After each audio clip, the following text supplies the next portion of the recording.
Show me the money.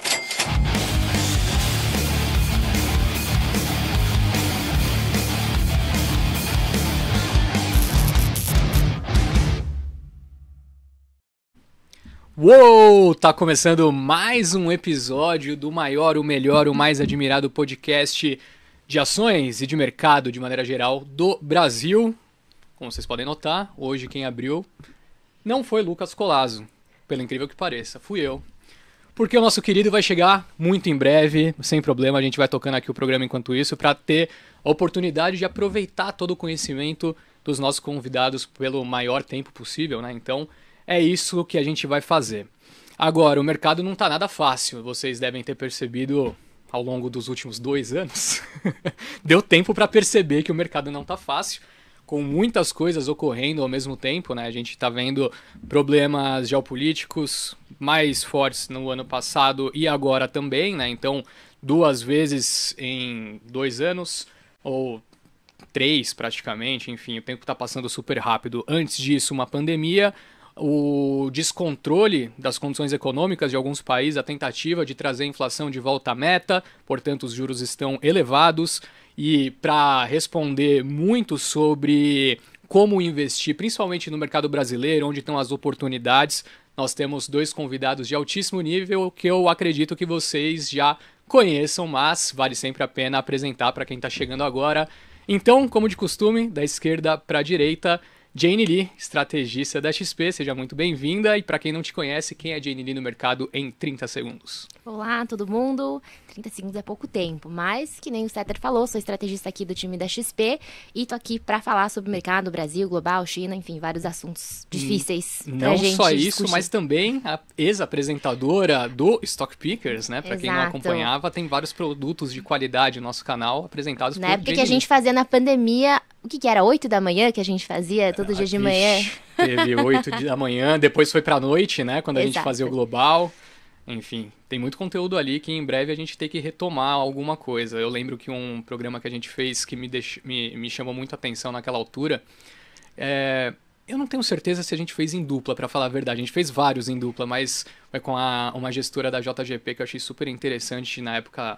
Tinha sido logo depois da pandemia, ela é especializada em setores farmacêuticos, biológicos, globais. Foi um programa muito legal e que até fico um pouco triste saber que nem tanta gente assistiu, porque ali tem muito conteúdo de qualidade. E teses muito diferentes, né? Então ainda tá online para quem quiser assistir. E muitas ainda são válidas, acredito eu. Fernando Ferreira, do meu lado direito, seja muito bem-vindo. Ele que é Big Boss, estrategista-chefe, Head do Research e tudo mais. Seja muito bem-vindo. Quem é você no mercado em 30 segundos? Uma honra estar do outro lado do balcão dessa vez, né? Fazia tempo, né? Que não ficava do outro lado. Fazia tempo, exatamente. Então a gente, enfim, hoje tem um podcast também para entrevistar CEOs. Então acho que os dois têm os seus desafios particulares, né? Tá, do papel de entrevistador e no papel de entrevistado. Mas estou no mercado há 20 anos. Fiz minha carreira sempre como analista de ações. Já cobri Brasil, América Latina, Europa, Estados Unidos, enfim. Morei 10 anos fora do Brasil nesses 20 anos de mercado. E desde 2020, desde pré-pandemia aqui na XP, tocando a área de research com um time espetacular, né? Hoje são 70 profissionais na área e a gente cobre mais de 150 empresas no Brasil, a gente olha para as bolsas lá fora, cobre renda fixa, fundos imobiliários, macro, enfim, é um time super completo e tenho o prazer, né, de tocar essa área e estar aqui para falar um pouquinho do mercado, que está fácil, né? Acho que tem uma tendência clara de mercado, então... mas enfim. Acho que se não tivesse fácil, a gente não estaria aqui. Exato, exatamente. Esse é o nosso papel. Esse é o nosso papel. Perfeito. Exatamente. Pô, que honra estar aqui com vocês hoje. E para a gente aproveitar, então, direitinho o tempo que nós temos para fazer o programa, eu queria já começar discutindo alguns temas. Vamos começar com uma dinâmica global, mas de forma mais rápida para migrar aqui posteriormente para o mercado brasileiro, que eu sei que é o grande interesse da nossa audiência. Primeiro, eu queria começar falando sobre essa dinâmica norte-americana. Dados econômicos na semana passada, eu estava de férias, mas invariavelmente acabei entrando em grupos, né? Chegaram notificações no meu celular. mostrando... Na semana passada foram os de inflação, né, um pouquinho acima do esperado. Nessa semana a gente teve ali aquelas vendas do varejo, produção industrial, que foram mais fortes do que o mercado esperava. Qual é que é dessa questão? Se você tem um objetivo de controlar a inflação e seus dados de atividade estão fortes e os números de inflação estão vindo acima, você naturalmente liga o sinal de alerta, né? Você fala, ops, será que o trabalho do Banco Central realmente chegou ao fim? Será que dá para parar os juros onde estão nesse momento? E mais do que isso, também me deparei com a notícia daquele leilão do Tesouro na semana passada em que o mercado demandou taxas maiores, né, para os títulos ali de 30 anos. Com base nesse conjunto de informações, Ferreira, qual que é a sua perspectiva atual para esse grande combate que o Fed está tendo? Olha, o cenário lá fora hoje, na minha cabeça, é o principal risco para os preços de ativos no mundo todo. Principalmente o que a gente está vendo nos Estados Unidos, né? Porque você tem dois cenários, para mim, com maior probabilidade nos Estados Unidos. Na verdade, você tem três, né? Um cenário que seria o cenário de higher for longer, né? Ou seja, juros altos por mais tempo, que é o que parece que o mercado está precificando agora, a maior probabilidade. Você tem um segundo cenário, que seria o cenário de hard landing, né? O cenário de uma recessão mais profunda, que era o consenso, né, para esse primeiro semestre de 2023 e não aconteceu. E aí por isso que o mercado foi migrando para esse cenário de higher for longer nos últimos meses. E você tem o cenário do soft landing, né, daquela desinflação imaculada que todo mundo achava que seria possível ali durante o mês de maio, onde a inflação voltaria para a meta do Fed de 2%, sem a necessidade de uma recessão, sem a necessidade de uma piora grande do mercado de trabalho. De lá para cá, de maio para cá, o cenário vem mudando na medida em que o mercado percebeu que, na verdade, o Fed não vai cortar juros tão rápido, né? O Fed vai ter que manter os juros altos por mais tempo e esse cenário de higher for longer começou a se desenhar. Para preços de ativos no mundo, tanto o cenário 1 quanto o cenário 2 são cenários desafiadores, ou seja, quer você tenha uma recessão nos Estados Unidos ou quer você tenha cenário de juros altos por mais tempo, isso vai colocar pressões nos preços de ativos globais, e aí inclui bolsa, renda fixa, moedas, né, tudo acaba refletindo o que está acontecendo lá fora. Eu diria que hoje ainda existe uma probabilidade de ter uma recessão lá fora, não diria que essa probabilidade é zero. Até essa semana tiveram posts brincando, né, que a recessão que era 100% esperada 12 meses atrás, né, já fez um ano que ela... fez um ano de aniversário. Exatamente, que ela não aconteceu, né? Então, só lembrando para o nosso trabalho de analista, né, que colocar 100% de probabilidade em alguma coisa é sempre bem desafiador. Mas ela existe, essa probabilidade de acontecer, afinal a gente teve um aumento de aperto monetário muito grande, né? Saímos de juros zero ou juros negativos para mais de 5% agora. É um aperto tremendo de juros que tem o seu lag de efeito na economia. Então, de fato, esse lag está demorando a bater na economia, mas em algum momento você vai ter uma desaceleração econômica. Então, eu diria que esse cenário 2 não dá para dizer que não vai acontecer. Mas o cenário 1, que é o cenário do higher for longer, que parece que o mercado está hoje precificando como maior probabilidade de acontecer. E aí tem alguns motivos por trás desse aumento desenfreado das taxas de juros americanas, principalmente as taxas de juros de mais longo prazo, né? Quando a gente olha quais taxas subiram mais, foram principalmente as taxas de 10, 20 e 30 anos das Treasuries que mais subiram recentemente. As taxas curtas até elas estão relativamente controladas ou mexeram muito pouco, e essa grande mudança no cenário de juros vieram de fato nas taxas de longo prazo. Parte do mercado acredita que é isso aí que você falou, que realmente os dados da economia estão muito resilientes e o mercado está precificando uma economia que vai ter dificuldade de entrar em recessão e que por isso os juros têm que se manter altos mesmo por mais tempo. Então o mercado está pedindo um prêmio nos juros de longo prazo. Tanto é que o juro real, né, que é equivalente à nossa NTNB, se você pegar a NTNB de longo prazo americana, que são as TIPS, né, esses títulos saíram de menos 1% de juro real, ou seja, você ganhava CPI menos 1 em 2021, e agora eles estão pagando CPI mais 2,5%. Então você está já com uma taxa de 2,5% de juro real nos Estados Unidos em dólares, que é um juros extremamente atrativo, né? Então, de fato, o mercado vem pedindo mais prêmio. Parte do mercado acha que é por isso, que é por uma resiliência da economia americana. Parte do mercado acredita que é também uma visão de que a inflação não deve ceder muito, que a inflação vai se manter acima da meta do Fed por mais tempo. E tem uma terceira explicação possível, que essa eu acho que faz mais sentido para mim, que é o desbalanço entre oferta e demanda dos títulos de Treasury no mercado.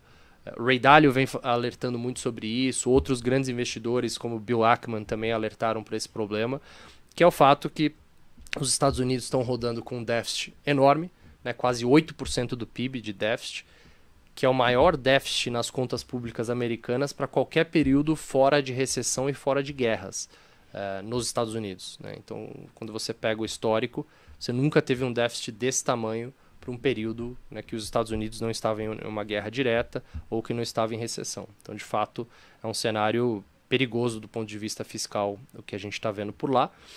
Então, o Tesouro americano, desde do debt ceiling, né, do teto da dívida, que foi em junho, que eles não podiam emitir, eles ficaram um tempão sem poder emitir. Quando eles chegaram no acordo do debt ceiling, de junho para cá, eles já subiram a dívida americana em mais de 3 trilhões de dólares. Né? Ou seja, você tem uma necessidade de financiamento muito grande, né, com o Tesouro tendo que emitir cada vez mais títulos, então uma pressão de oferta enorme, ao passo que, quando a gente olha para o lado da demanda, você tem o Banco Central chinês vendendo treasuries, e aí por N razões, né, seja porque a economia chinesa está mais fraca, ou seja porque eles querem diversificar a base de reservas, e você tem o Fed também reduzindo o seu balanço. Né? O Fed continua no processo de quantitative tightening, continua no processo de redução do seu balanço, então não é mais um comprador natural de Treasury. Então, esse desbalanço de oferta e demanda, muita oferta para uma demanda cativa menor, faz com que o mercado exija preços mais altos. Então, é muito difícil dizer até que nível isso pode ir, né? Porque pode ir a 5, pode ir a 6, não sei. Né? Então, por isso que essa é a principal dúvida que a gente tem no cenário global, porque a gente olha para os dados e realmente não parece que isso tem gerado uma preocupação muito grande nos Estados Unidos, esse desbalanço do fiscal americano e tudo que está acontecendo com as taxas de juros. Então, de fato, a gente está vendo esse movimento muito grande, né, de alta de juros lá fora. Isso acaba reprecificando todas as outras classes de ativos no mundo. Afinal, quem faz aula de Finanças 101, né, a primeira aula ali do modelo de CAPM, você sempre aprende a teoria da taxa livre de risco. Né? E a taxa livre de risco, a gente, né, utiliza as taxas de juros aí americanas como essa taxa livre de risco. Se essa taxa livre de risco sobe, todos os outros ativos no mundo vão reagir a isso. E é exatamente o que a gente está vendo acontecer. Então, por enquanto, não dá para saber até que nível essas taxas vão subir. A gente imaginava que com o início de uma nova guerra no Oriente Médio, que essas taxas poderiam cair na medida em que investidores, né, corressem para ativos de menor risco. Historicamente é isso que acontece. Só que esse movimento durou uma questão de horas. Né? As taxas caíram inicialmente no primeiro dia e desde então voltaram a subir bem forte, que aí podem ser outros motivos, né? Preço de petróleo para cima, esse oferta e demanda, enfim. Então, eu diria que essa é a principal dúvida no cenário global. Tem muito a ver com o que está acontecendo lá fora, muito pouco a ver com o que está acontecendo aqui no Brasil, quase nada, mas, obviamente, tem efeitos para os ativos aqui, seja a bolsa, seja os ativos de renda fixa e o câmbio também. Se puder complementar, né, o Paulo Gitz, que é nosso estrategista global, ele chama da curva de juros americana como a mãe de todas as curvas, né, porque ela realmente mexe em todos os ativos, inclusive o Brasil. O efeito que a gente tem visto é que a correlação entre a nossa curva de juros e a curva de juros americana tem aumentado, ou seja, em agosto, a gente entrou num ciclo de queda de juros aqui no Brasil. Mas o que aconteceu com os juros futuros? Aumentaram, porque, né, como reflexo do que está acontecendo lá fora. Né? Então, acho que realmente a gente tem visto esse efeito do macro global ter poluído bastante, acho que o cenário por aqui também. E aí, só uma coisa também para complementar, que eu acho interessante. A gente está num cenário difícil porque notícias boas são ruins e notícias ruins acabaram sendo boas, né? Então a gente tá meio que nesse oposto. Quando tem dado de atividade mostrando resiliência da economia americana, é bom, né? Só que no final o mercado acaba reagindo mal porque significa juros mais altos por mais tempo. E aí, dentre os cenários que o Ferreira traçou aqui, talvez um cenário até mais positivo seja o cenário do hard landing, né? De uma recessão, porque aí a gente realmente vê a economia enfraquecendo e finalmente acho que o Fed vai ter, né? Teria espaço para começar a cortar os juros. Isso alivia aí bastante. Resolve logo, né? Exato, é um choque, né? É um choque curto prazo. Ela é ruim, mas pelo menos você tem uma crise, um choque mais rápido. Consegue cortar juros, consegue aliviar os mercados. Né? Exato, então a gente tá num cenário esse que o ruim talvez seja bom, o bom é ruim. Por isso que é um cenário muito difícil para os analistas. Perfeito. E só antes de eu apresentar a pessoa que chegou aqui ao meu lado, é exatamente essa a razão pela qual a gente sempre prefere começar falando sobre esses dados, né, norte-americanos, por mais que o nosso enfoque seja Brasil. O Ferreira falou da questão do risk-free, né, essa taxa que influencia nos ativos aqui, tem a questão do fluxo, naturalmente também impacta. Então, acho que já deu pra gente passar bem por esse tema. E seja bem-vindo, Lucas Collazo. Quem é você no mercado inteiro? Pô, eu não perdi nenhum segundo do programa. Tava ali escutando a resposta do Ferreirinha, pô. É isso. Não ia atrapalhar, né? Lógico. Não ia atrapalhar, mas escutei tudo. Chegou daquele jeito, já entrosado no papo. Só Sempre. queria aproveitar o gancho pra gente matar rapidinho os Estados Unidos, já porque a temporada de resultados por lá começou, né, Jane? E foi possível ver de início bancos novamente com bons resultados. Eu me recordo, pelo menos nas últimas, 3 temporadas, que por mais que a gente tenha visto a performance dos resultados ficarem um pouquinho mais fracas em comparação aos trimestres anteriores, vem surpreendendo o mercado de forma contínua, né? Qual que é a expectativa para essa temporada que está por começar? Vamos lá. Realmente, os últimos 3 trimestres a gente teve contração de lucros das empresas S&P 500 e mesmo assim o mercado subiu. Porque, na verdade, tudo é expectativa, né? Então, realmente, havia uma expectativa muito negativa nesse ano. Que nem o Ferreira falou, expectativa de recessão, expectativa de uma desaceleração forte nos lucros. Só que foi exatamente o que o mercado esperava. E o que aconteceu foi que os resultados vieram, na verdade, menos piores do que o temido. E aí, por isso que o mercado acabou, né, tendo uma reação até mais positiva, apesar de resultados fracos de contração de lucros das empresas. Para esse trimestre, a expectativa que seja o primeiro trimestre, talvez, que a gente veja um crescimento de lucros das empresas ano contra ano, mas um crescimento bem leve, tá? 0,5%, né? Dependendo, enfim, eu tava até olhando alguns números do Bloomberg, acho que estão mostrando já uma leve contração, mas perto do zero. Talvez primeiro trimestre no positivo. E olhando para frente, é interessante ver que pro 4º trimestre desse ano e primeiro trimestre de 2024, o mercado também está esperando já uma recuperação forte de lucro de 9% para cada trimestre. O que é impressionante, mas acho que é reflexo dessa economia americana ainda mostrando bastante resiliência, a consumidora ainda superando as expectativas. Então, acho que no micro, parece que as empresas continuam navegando bem. O problema realmente é todo esse cenário macro, né? De juros mais altos. Então, a gente tem essa dinâmica aí bem oposta, de macro ainda bastante negativo, mas no micro a bolsa tem subido, tem reagido bem. Eu estava vendo uns dados interessantes que desse praticamente zero aí de expectativa de crescimento de lucro para esse trimestre no S&P, quando você olha as empresas, as Big Seven, das Big Techs, elas estão com uma expectativa de crescimento de lucro de 35% ano contra ano. Então, assim, no fim do dia... Carregando nas costas. É isso. Carregando Exatamente. nas costas o S&P, né? Que é o tema do ano, mas de fato está muito dependente delas. Ou seja, se elas conseguirem entregar esse crescimento forte de lucros nesse trimestre, para os próximos trimestres, o setor que vinha sendo a maior draga de lucros, que é o setor de óleo e gás, deve começar a recuperar também, porque o preço do petróleo voltou para próximo de $100. Então, você tem essa expectativa de uma recuperação de lucros forte no 4º trimestre e no início de 24. Então, é importante a gente monitorar não só os resultados das empresas, mas o guidance também. Porque se eles deram guidance que os próximos trimestres não vai ser tão forte assim, o mercado pode ter que revisar as expectativas para o 4º tri e para o primeiro trimestre. Mas, por enquanto, como você mencionou, a temporada começou muito bem. 87% das empresas que reportaram até agora bateram a expectativa e com uma média de surpresa de lucros 9% acima do esperado. Então, de fato, vem sendo uma temporada bem forte, mas a gente está só no começo. A gente tá bem no comecinho, só os bancos ainda 10% tem, do S&P. ainda tem todas as big techs, consumo, enfim, bastante setor ainda para reportar. Show. Colinha, seja bem-vindo mais uma vez. Posso puxar aqui ou você... Eu ia te dar o gancho exatamente para isso. Eu te mandei mensagem aí, deixa comigo. Ah, eu ia falar, porque ele deu o gancho perfeito pro que eu queria perguntar, que eu escutei, tava ali na área técnica, tendo a experiência de ser Neymar por um dia e Tanaka. É gostoso? Meio esquisito ficar olhando você. Eu tava comentando com a Neymar que a gente tá há tanto tempo junto já aqui, né? Que pela sua feição de cara, eu sei quando você vai puxar pra próxima pergunta. A hora que eu entrava aqui no estúdio ou não, eu tava olhando pra você como São termômetro. quase casados, né? Exatamente. Já leu o body language Desculpa, do Karine, foi mal.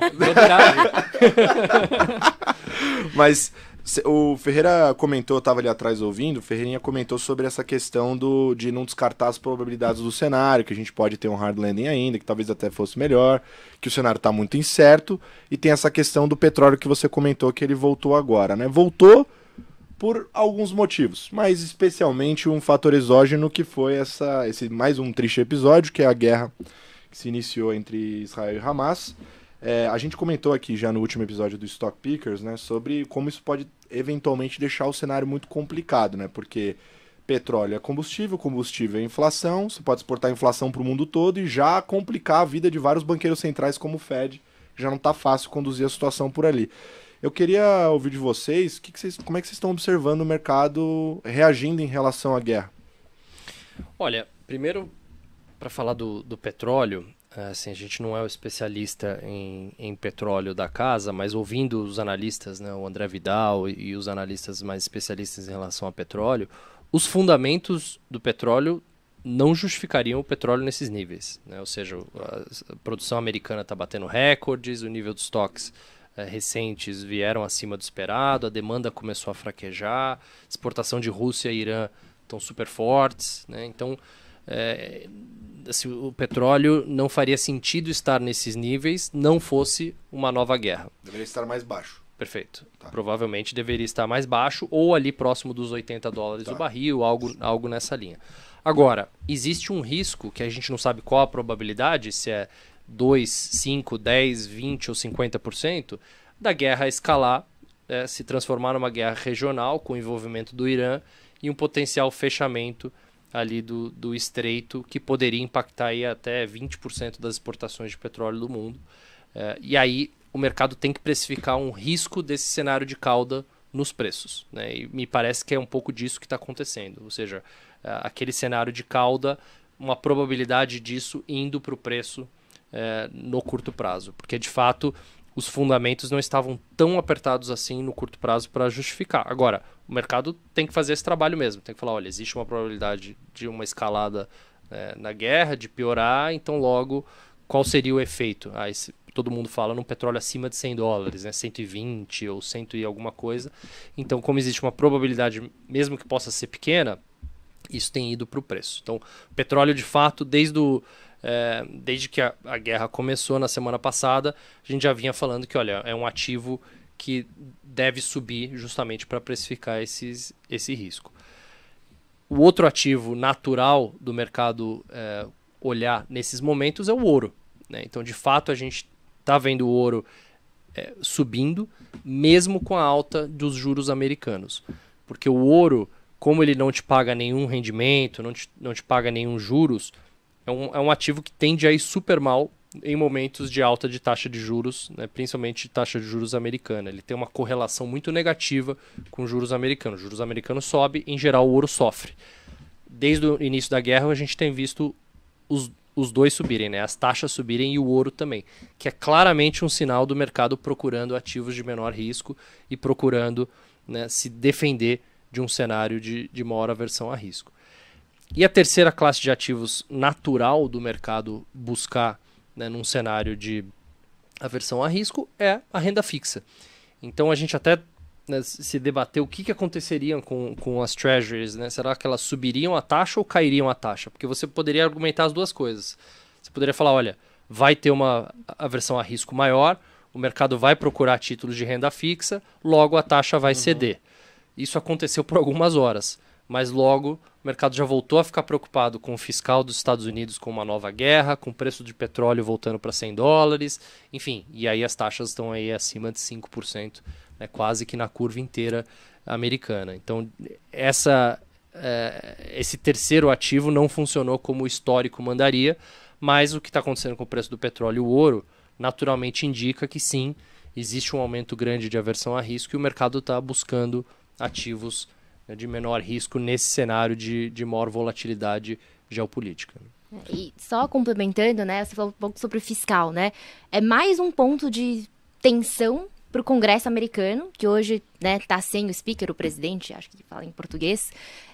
Hoje sem mais presidente cedo, da Câmara. Né? Sem presidente da Câmara. Então, mais um ponto de tensão, mais um ponto de discussão no meio do caos que está se instalado no Congresso americano. E né? vale ressaltar então... que no começo do ano o McCarthy precisou, eu acho que de 15 sessões, né, de votações para conseguir ser eleito, algo que não acontecia há 130 e poucos anos, né? Então, Exato. já não foi fácil no começo do ano, imagina agora. Exato. Então, lembrando, né, que ele foi destituído, né, e agora, né, enquanto eles estavam sem ninguém, aconteceu a guerra. Né, e o grande ponto de discussão deles é fiscal, é quanto de gasto que eles precisam fazer.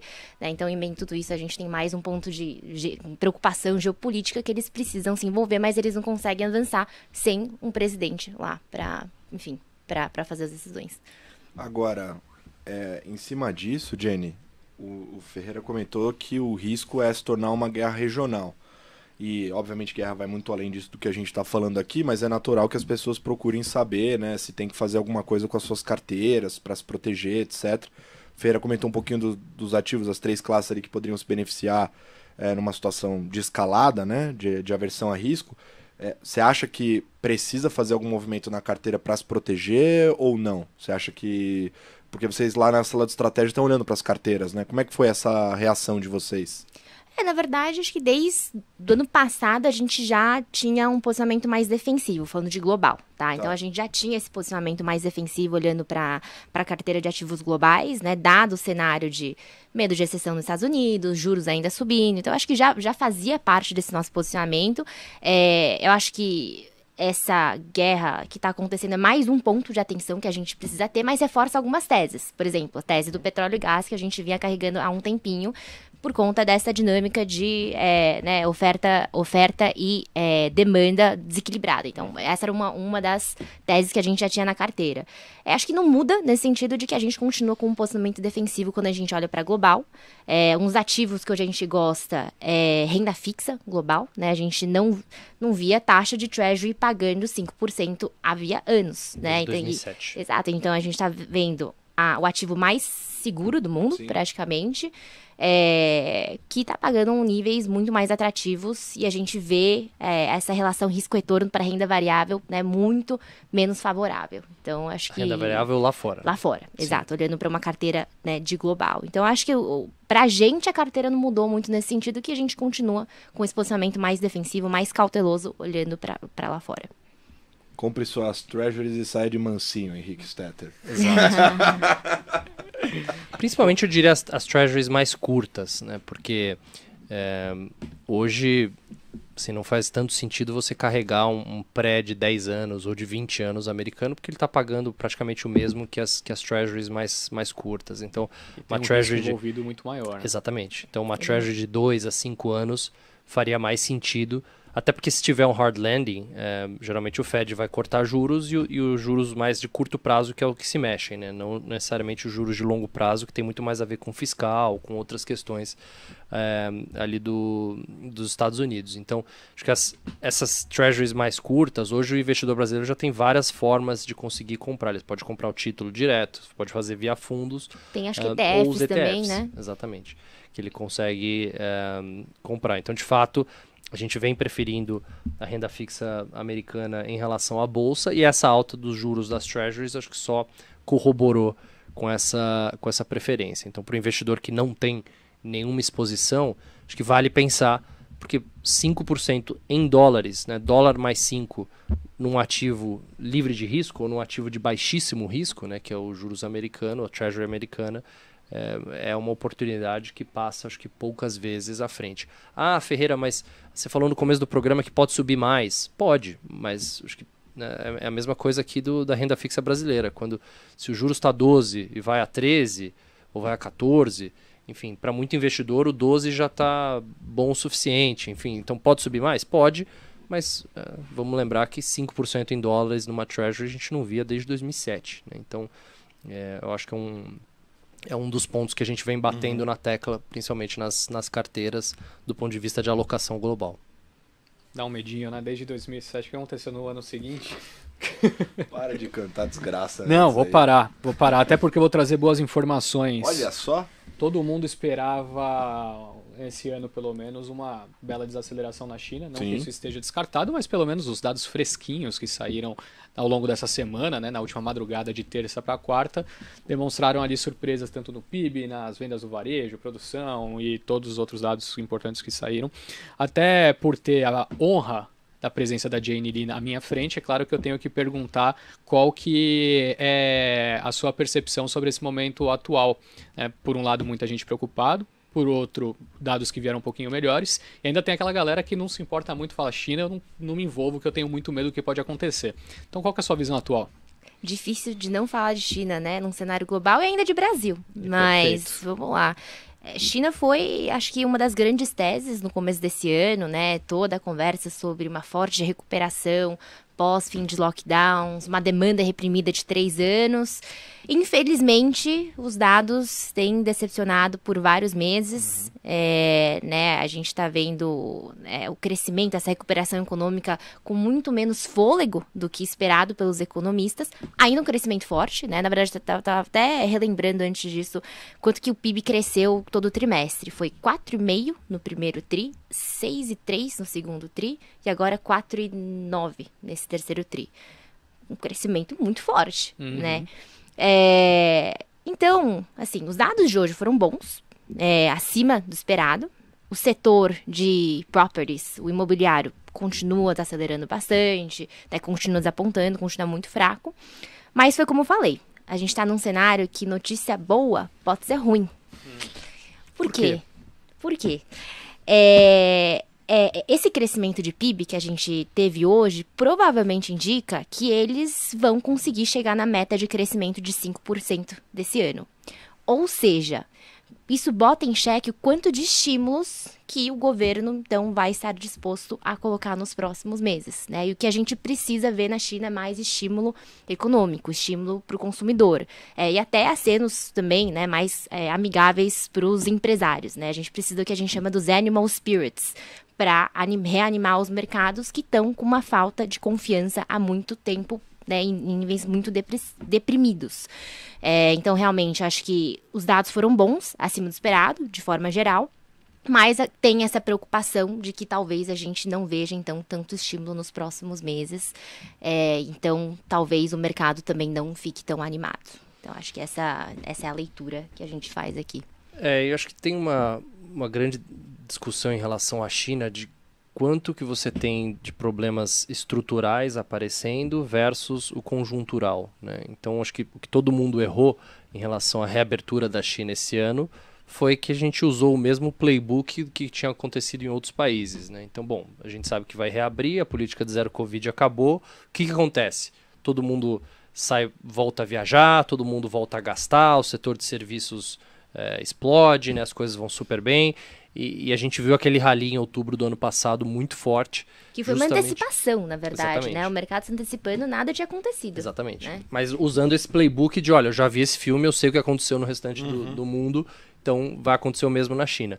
Só que na China, você teve 3 anos de política de zero Covid. As pessoas ficaram, né, sem poder sair de casa, o empresário com as fábricas fechadas, porque o governo tinha mandado fechar. Então, essa reabertura está sendo muito mais difícil, né? Não foi uma reabertura tão rápida quanto o mercado esperava que fosse acontecer, mas além disso tem as questões estruturais. Então, o mercado de housing continua em ajuste, né? Ou seja, 30% do PIB chinês passando por um ajuste que deve demorar até o governo conseguir ajustar a questão de oferta e demanda, de preço, a questão das imobiliárias, né, na China, e suas dívidas com os bancos chineses, enfim. Acho que tem um lado bom da história que os bancos principais são do governo, então o governo consegue fazer um management da situação muito melhor do que foi nos Estados Unidos em 2007, 2008, que acabou trazendo o mundo inteiro para uma crise.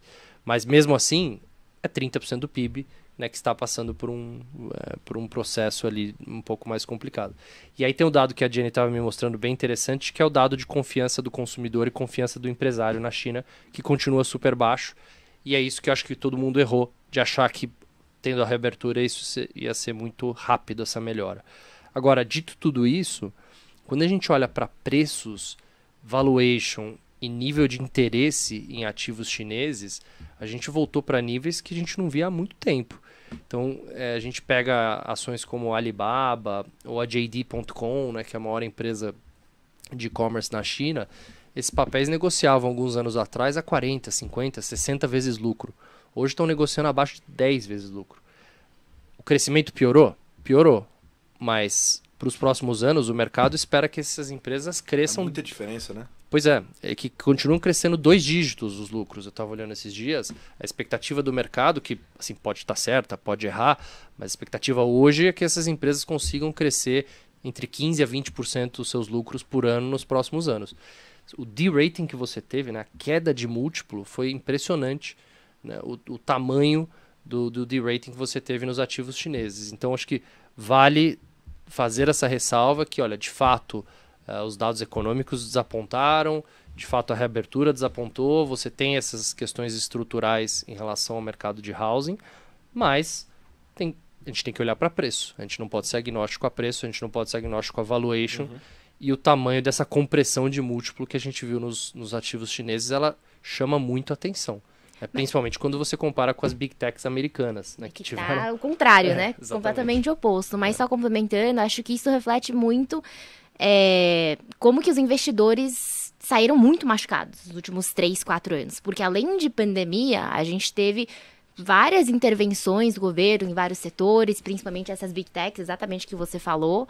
Né, os empresários também, né, precisam de acenos mais positivos, então acho que mostra que os investidores ainda olham de uma forma mais desconfiada, né? Sim. Então eles não estão dispostos ainda a entrar em China porque saíram muito machucados nos últimos 3, 4 anos. Mas também falando uma coisa mais positiva, todo dia a gente olha, né, coisa de mercado, o Stetter todo dia tá fazendo lá o InfoMorning. E uma coisa interessante é que você vê que, quando a gente olha para o mercado brasileiro, o Ibovespa sobe ou cai, muito por conta do que está acontecendo lá fora, das treasuries subindo, caindo. O mercado chinês não se mexe por conta de treasuries. O mercado chinês não se mexe tanto por notícias que está acontecendo nos Estados Unidos pelo fiscal. Ele vai se mexer por notícias locais. Então, do ponto de vista de diversificação de uma carteira, acho que é algo para se levar em conta, né? É uma economia que ainda parece que vai crescer 4%, 5% nesse ano, num ano que todo mundo está desacelerando bastante, e que tem pouquíssima correlação com os outros mercados. Também acho que tem esse mérito para se olhar na hora de fazer a sua alocação na carteira. Mas esse comportamento, Jenny, ele é válido para as empresas de tecnologia grandes chinesas igual Sim, todas? Sim. Não só aquelas A-shares que são principalmente as A-shares, Tá. mas realmente quando a gente olha para o mercado chinês como um todo, ele mexe muito mais por conta de notícias negativas, domésticas, do que notícias do resto do mundo, tá? Tanto as A-shares, mas também a Bolsa de Hong Kong também. Perfeito. Mas tem um ponto que, além de todas essas questões dos dados que você comentou, tem a questão do setor imobiliário também chinês, né? Que já preocupa há bastante tempo, né? Aquela novelinha da Evergrande ficou um tempão aí até ter uma Virou solução. um pouco de background, né? Porque toda semana vem uma notícia. Exato. Fica lá de pano de fundo.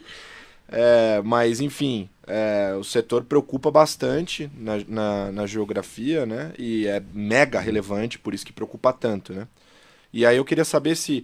Bom, esse movimento de múltiplo que o Ferreirinha acabou de narrar aqui é bizarro, né? Será que tem alguma coisa a ver com a gente estar prestes a ver alguma coisa pior em relação a esse setor e isso impactar a Bolsa como um todo ou não?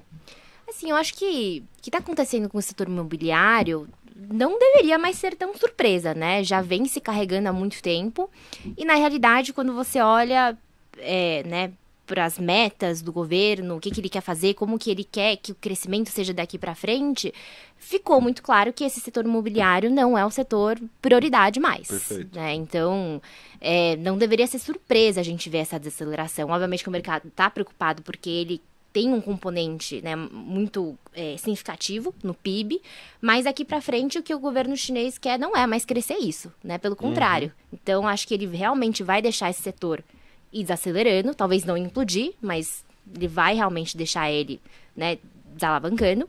E o que ele quer é achar outras alavancas de crescimento, né? Mas o problema está aí. As outras alavancas de crescimento também não estão acontecendo, né? Que é o setor de consumo doméstico, setor de tecnologia, tem todos a questão de tensão com os Estados Unidos, né? Todas as notícias que a gente vê em relação a isso. Então, tem uma certa preocupação de onde que o governo chinês vai achar esse crescimento para substituir o crescimento do setor imobiliário. Mas, estruturalmente, realmente é um setor que eu acho que né, vai ficar cada vez mais fragilizado.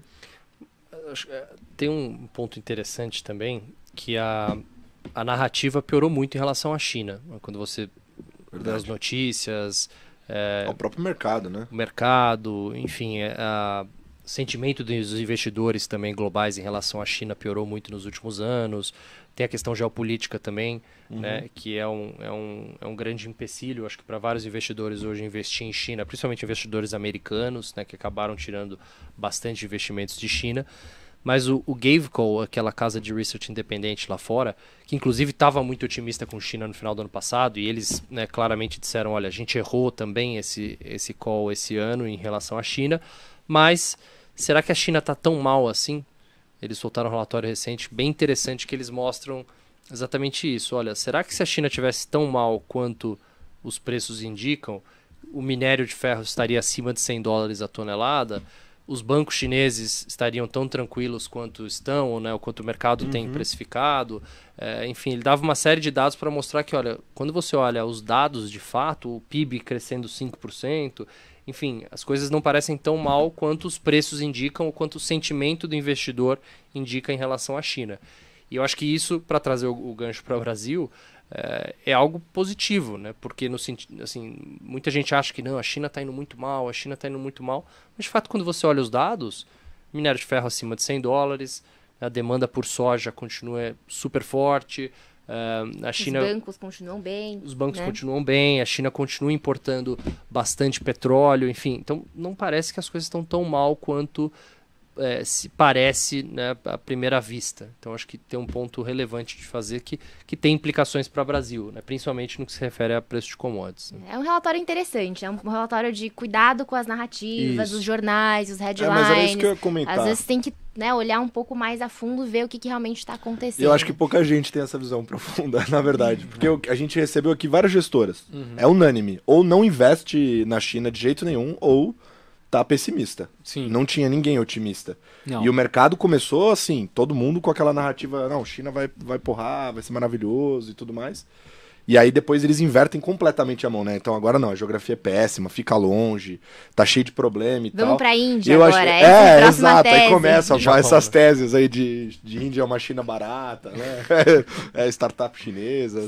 Mas eu acho legal ver essa diferença de visão, porque os gestores que a gente recebe aqui, naturalmente, eles têm cota todos os dias, né? Então, às vezes, eles ficam longe da região por conta disso, porque não tem muita profundidade. Vou lá pra ficar perdendo dinheiro, melhor não, né? Sim. E aqui não, aqui é uma visão mais de, olha só, o valuation tá barato, olha só, pra longo prazo não é tão ruim assim, a geografia tem menos correlação com o resto. É interessante ver essa visão diferente. Com certeza. E vamos trazer então, aproveitar esse gancho para começar a falar um pouco do Brasil. Grande proposta aí do nosso programa hoje é entender como todo esse cenário difícil se reflete no nosso mercado, né? Então a gente falou de preocupações com o fiscal nos Estados Unidos, taxa de juros, a gente falou sobre o petróleo, a guerra, um viés positivo na parte da China, a temporada de resultados, enfim, foram vários temas incertos. E como que a gente analisa o mercado brasileiro nesse cenário atual, Ferreira? Olha, acho que o cenário atual é um cenário que é muito fácil a gente ficar pessimista, porque você tem uma série de problemas, né, uma série de desafios no mundo. Você tem juros subindo nos Estados Unidos, 2 guerras acontecendo ao mesmo tempo, o preço do petróleo indo para $100. Aqui no Brasil, dificuldades da gente aprovar uma meta fiscal próxima de zero, como a vontade do governo. Enfim, riscos de impostos, né, sendo colocados para as grandes empresas brasileiras. Então é muito fácil ficar negativo, ficar pessimista com base no cenário e tudo que está acontecendo.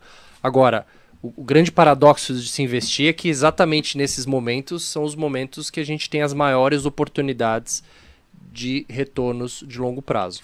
Então é isso que o investidor precisa ficar bastante de olho, porque o que a gente mais escuta é: eu vou esperar o cenário melhorar, vou esperar as notícias melhorarem, eu vou esperar os juros cair, eu vou esperar para poder investir e tomar risco. Só que se a gente esperar, a gente investe no momento errado e nos preços errados. Então vale muito mais a pena a gente olhar para fundamento, olhar para nível de preço e ter uma carteira com qualidade, com ativos de qualidade na nossa carteira, porque a gente não sabe quando esse vento desfavorável lá fora vai passar. Mas uma hora que ele passar, você tendo uma carteira de qualidade na mão, esses ativos reprecificam muito rápido. A gente viu isso em maio, junho. Né? Em maio, junho, julho, a bolsa subiu em linha reta. Né? Em Exatamente, foi de 100 mil para 120 mil pontos, quase que em linha reta. E para muito investidor que estava fora, você acaba não conseguindo pegar esse movimento tão rápido. De lá para cá, uma série de coisas negativas aconteceu no mundo e a bolsa está 115 mil pontos. Assim, poderia estar muito abaixo disso, não fosse o nível de valuation extremamente barato que a gente está e todos os outros motivos que a gente vai mencionar aqui. Mas acho que vale a gente fazer essa ressalva, que ela é bem importante. Né? Justamente nos momentos onde a lista de riscos ela é maior, são os momentos onde o retorno esperado dos ativos ele também aumenta. Né? Ou seja, os preços sofrem e o retorno esperado dos ativos ele aumenta. Então, na minha visão, o Brasil ele continua numa posição bastante favorável em relação ao resto do mundo. Então a gente continua bastante otimista com o Brasil. Obviamente a gente não ignora o que está acontecendo lá fora, como a gente discutiu aqui até agora, mas a gente olha o Brasil num momento diferente do ciclo em relação a outros países. Então enquanto está todo mundo subindo juros e nessa visão de higher for longer, aqui a gente já virou o ciclo, a gente já está num ciclo de corte de juros, que a gente pode discutir até quando vai, se vai até 9, 10, ou enfim, até que ponto vai parar a taxa Selic, mas de fato a gente está num ciclo de taxa de juros em queda, que vai atrair recursos para o Brasil, vai continuar atraindo recursos. A gente tem um país que é líquido dentro de mercados emergentes, então né, a China é o principal país dentro do índice de mercados emergentes, mas o Brasil é o quarto ou quinto maior dentro do índice. E é um país líquido. E é um país com muito baixo risco geopolítico, né? Ficou estranha essa frase, mas baixo risco geopolítico. Que isso é bem relevante, né? Do ponto de vista de fluxos globais, os investidores vão olhar para onde eu tenho prêmio, né? Ou seja, onde o valuation está barato e onde que eu tenho baixo risco geopolítico. E o Brasil ele se encaixa em todas essas caixinhas. Não só a gente está barato, mas a gente tem uma exposição muito grande ao que o mercado quer comprar, que é o quê? Commodities. Né? Então, o mercado quer comprar commodities, o mercado quer comprar petróleo e quer ter essa exposição a commodities nesse momento de geopolítico mais indefinido, e o Brasil acaba estando, né, numa posição bastante favorável como uma das principais bolsas no mundo, uma das bolsas que mais tem exposição a commodities nos índices, né? Porque mesmo o índice da China tem uma exposição muito baixa a commodities, né? A mesma coisa do índice nos Estados Unidos. Europa tem alguns mercados com exposição maior a commodities, como o FTSE, né, na Inglaterra, mas quando você olha os principais índices de bolsa do mundo, o Brasil é disparado um dos mercados com maior exposição a commodities. Então, a gente consegue ter vários, né, benefícios ou vários pontos que vão continuar fazendo o Brasil se destacar em relação aos países lá fora, e por isso que eu acho que o Brasil vai continuar atraindo o fluxo do investidor estrangeiro. O investidor doméstico ele começou a voltar para a Bolsa, desde julho a gente tem visto os fluxos melhorando, mas a gente acha que vai ser uma melhora gradual, porque de fato, né, agora a gente teve esse soluço lá fora, né, os juros aqui, principalmente a taxa pré voltou a subir, enfim, então o investidor continua tendo belíssimas oportunidades na renda fixa. Então, o fluxo aqui ele deve vir, mas deve ser um fluxo mais gradual, um pouco mais lento, dado tudo que a gente está vendo lá fora. Mas quando a gente olha para os próximos 18 meses, 24 meses, a gente vê o Brasil, de fato, entrando num ciclo bem favorável. Então, apesar de tudo que está acontecendo lá fora, a gente tem várias razões para seguir otimista com o que a gente está vendo aqui no Brasil. Mas aí... Só uma ressalva ali, em termos de performance, porque eu acho que algumas pessoas têm a impressão que o Brasil está para trás do resto do mundo. E não tá? Quando a gente olha em dólares, o Ibovespa está subindo 11%. O S&P 500 está subindo mais ou menos isso, 12%, 13%. Em 2023. Em 2023, no acumulado desse ano. Então, um dos únicos índices que a gente perde é o Nasdaq. O Nasdaq 100 que está subindo 30%, 40% por conta das Big Techs. Então, quando a gente olha para a performance em real, é um pouco mais baixa, uns 5% no ano. Mas em dólares, a gente está bem em linha e até batendo vários índices lá fora. Eu só queria aproveitar um pouquinho disso que você falou, Ferreira, que é no sentido de que a gente tem uma exposição a tipos de empresa que atualmente são bem vistas no mercado de maneira geral, que é essa demanda por commodities, principalmente petróleo e minério.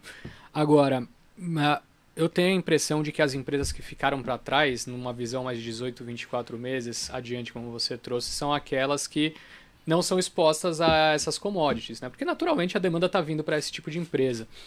Como que você está analisando atualmente algumas defasagens que estão surgindo no mercado? Naturalmente, quando a gente entra nesse tema, a gente acaba falando sobre a diferença de performance que smalls e large caps possuem devido à liquidez, enfim. Mas não entrando apenas nesse mérito, mas talvez de forma setorial, enfim, como que você está analisando esse momento de empresas que talvez lá na frente possam aproveitar essa defasagem que está tendo agora?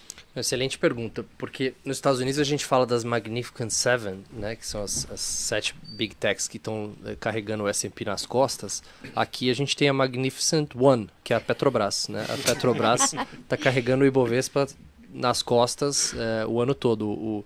O vídeo do meu grande amigo João Braga, né, o vídeo mensal dele, ele mostra lá que dos 700 e poucos pontos que o Ibovespa subiu no ano, 2.000 pontos vieram de Petrobras, né? Ou seja, se você tirar a Petrobras, o índice estaria caindo, que isso é muito refletido no small. Então, quando a gente olha o small está caindo já no ano. Está caindo um pouquinho, mas enquanto o Ibovespa está subindo 5, 6, o small já está para baixo. E, de fato, chama a atenção essa diferença de preço, quando eu estava olhando a razão de preços, né, do small contra o Ibov, sem olhar para valuation, fundamento, só a questão de preços. E a gente está no menor nível desde 2010. Então chama atenção principalmente num cenário de queda de juros. Então todo aquele movimento que a gente viu em maio, junho, julho, do mercado se animando com as small caps, se animando com os papéis mais domésticos, que são muito mais sensíveis a juros e se beneficiam mais de uma queda da Selic, recentemente isso voltou a mudar e o mercado voltou a preferir as large caps, principalmente nesse cenário de commodities para cima, de petróleo para cima e risco geopolítico mais alto. A gente gosta bastante das small caps, mas com parcimônia, né? O que eu quero dizer com isso? São as small caps que têm um filtro de qualidade importante. Então a nossa carteira de small caps, por exemplo, ela está subindo no ano quase 20%, coisa de 17% de alta num índice small que está em queda no ano. Então dá para a gente, né, achar boas empresas de small caps dentro de todo o índice, mas a gente precisa fazer um filtro muito grande de questão de balanço, questão de qualidade, até questões de liquidez, papéis muito ilíquidos, mas principalmente olhar para o fundamento e fazer um bom filtro de qualidade. Dá para achar sim bons papéis dentro das small caps. Mas o índice ele tem umas características um pouco estranhas, né? Como, por exemplo, quando a empresa vai muito bem, a ação sobe bastante, ela acaba sendo jogada para fora do small, né? É uma adversidade negativa, né? Como se fala? Seletividade negativa, né? Você acaba sendo expulso do índice por ir muito bem. É um índice meio fadado ao fracasso, entre aspas. A empresa, quando cresce, ela sai do índice. Exato, mas de fato assim, chama atenção essa discrepância entre as small caps e as large caps, mas acho que uma coisa que a gente difere da maioria já há algum tempo, que desde o começo do ano a gente vinha falando, olha, sim, as small caps são uma oportunidade, a gente gosta do tema, são menos expostas ao ciclo global, são menos expostas a esse risco de recessão nos Estados Unidos, têm mais sensibilidade à queda de juros no Brasil. Porém, a gente também gosta muito das large caps, porque a gente olha, Vale a 3,5 vezes EBITDA. A Petrobras, no começo do ano, estava 2 vezes EBITDA, né, que é o lucro operacional, agora está próximo de 3 vezes EBITDA. Banco do Brasil negociando a 4 vezes lucro. Itaú, que todo mundo tem a exposição e gosta, etc., negociando a 7 vezes lucro. As elétricas, né, que é o terceiro maior setor da Bolsa, depois de commodities e bancos, negociando com uma taxa interna de retorno esperada de 10% a 11% real. Né, e alguns papéis com 15%, 14%, 15%, como é o caso da Eletrobras. Então, assim, quando a gente olha para as large caps, a gente vê um nível de valuation tão barato, tão descontado, que para mim não é tem o large caps ou o small caps. Eu acho que a bolsa brasileira inteira ela está bastante atrativa e ela está em níveis de preço que, como eu falei, a gente não sabe quando essa nuvem carregada lá fora vai passar. Mas uma vez que clarear um pouquinho o cenário, a gente vai ver uma reprecificação relevante, né, dos preços de ativos, porque não só a bolsa está muito barata, e a gente pode passar todos os indicadores, né, em relação ao histórico, em relação às bolsas globais, em relação a juros, enfim, todas as métricas que a gente olha, mas tem uma coisa interessante, que é o nível de retornos que as empresas brasileiras têm hoje em dia. Então, quando você olha métricas de retorno sobre o patrimônio líquido, retorno sobre o capital investido, está em um nível super robusto de retornos, e o nível de dividendos também.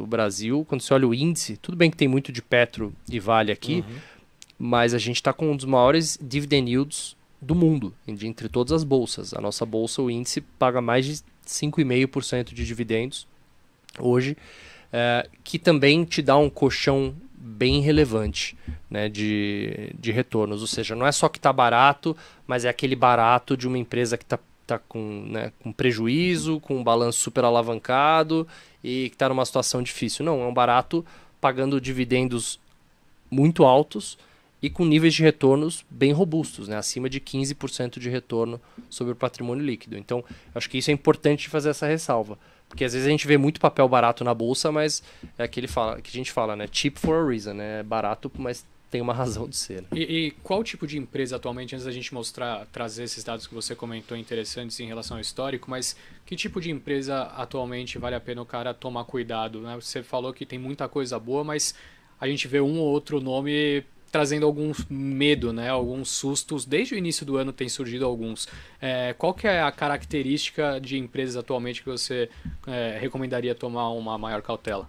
Olha, acho que no começo do ano a gente vinha com uma carteira que era até muito parecida com a cabeça dos gestores, era uma carteira muito defensiva. Por quê? Porque o cenário era muito incerto, tanto aqui quanto lá fora, mas também porque a gente via níveis de preço muito descontados nos papéis de maior qualidade. Então não faz sentido tomar muito risco se você tem um desconto muito grande nesses papéis. Ali em maio, junho, quando ficou mais claro esse cenário de queda de juros no Brasil se aproximando, e também lá fora os juros começaram a cair, né, com essa desinflação que o mercado precificou, aí foi a tendência de, vamos para as small caps, vamos para os papéis de menor qualidade ou mais alavancados. Então ali a gente viu um rally muito grande de papéis, né, de empresas mais alavancadas, de maior risco, e os papéis mais defensivos ficaram para trás. De lá para cá isso mudou novamente e o mercado voltou a preferir esses papéis mais defensivos. Então eu diria que hoje a gente voltou a fazer um filtro bem grande em relação a balanço, porque o mercado de crédito ainda está numa situação difícil, os níveis de juros ainda continuam elevados, e algumas empresas vão ter dificuldade de conseguir emitir equity, né? Emitir ações num mercado super turbulento. Então o mercado até voltou a reabrir, a gente teve várias ofertas ali em julho, mas de lá para cá a gente viu que o mercado secou bastante em relação a novas ofertas. Por isso que a gente faz um filtro grande em relação a balanço. Então, saber olhar para indicadores de alavancagem, indicadores de liquidez das companhias, ver quem vai precisar de recursos, quem não vai, porque de fato isso tem feito muito preço nas ações, né? Empresas mais alavancadas nesse cenário de juros em alta lá fora tendem a sofrer muito mais. Então eu diria que esse é o número 1 de preocupação que a gente tem quando a gente olha para as carteiras, é em relação à alavancagem e quão saudáveis estão os balanços dessas companhias. E aí um setor que a Jenny pode falar mais, que a gente apanhou, e acho que todo investidor que está escutando a gente também apanhou bastante, é o setor de varejo. Né? Esse é o setor que, disparado, é o maior detrator nas nossas carteiras, porque a gente sofreu, né?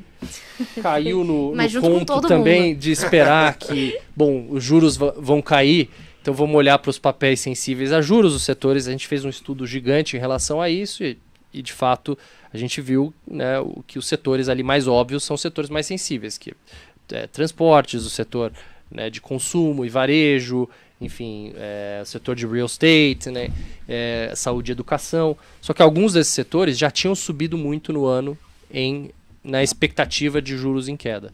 E alguns outros setores não, que era o caso do varejo. Né? O varejo tinha ficado para trás, mas de lá para cá continua indo muito mal. Né? Então eu diria que esse tem sido o setor mais difícil esse ano na Bolsa, principalmente num cenário de queda de juros, é o setor de varejo como um todo, né? Quase todos os papéis de varejo, né?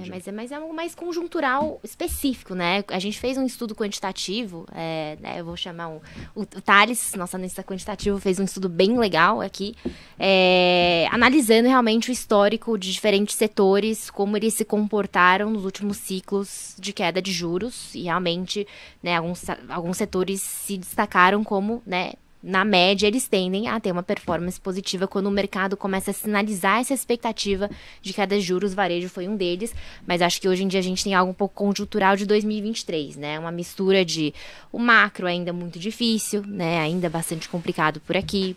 A gente tem toda a discussão de mudança de tributação também pesando bastante nesse setor.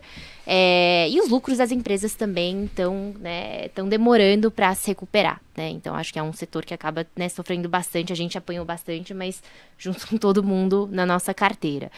Mas também, por exemplo, na carteira de small caps, a gente continuou com varejo, alguns nomes de varejo, e continuou indo bem. Né? Então, Vivara acho que... e Vulcabras. Exato. Vulcabras não é muito varejo, mas enfim, de consumo. São os papéis que a gente mas mais mostra gosta. que realmente ser seletivo nessas horas, né, buscar qualidade, buscar resiliência, realmente dá resultado, né? Então tem oportunidades sim, mas realmente acho que um cenário macro um pouco mais difícil aqui para esses setores, apesar da gente ter entrado num ciclo de queda de juros.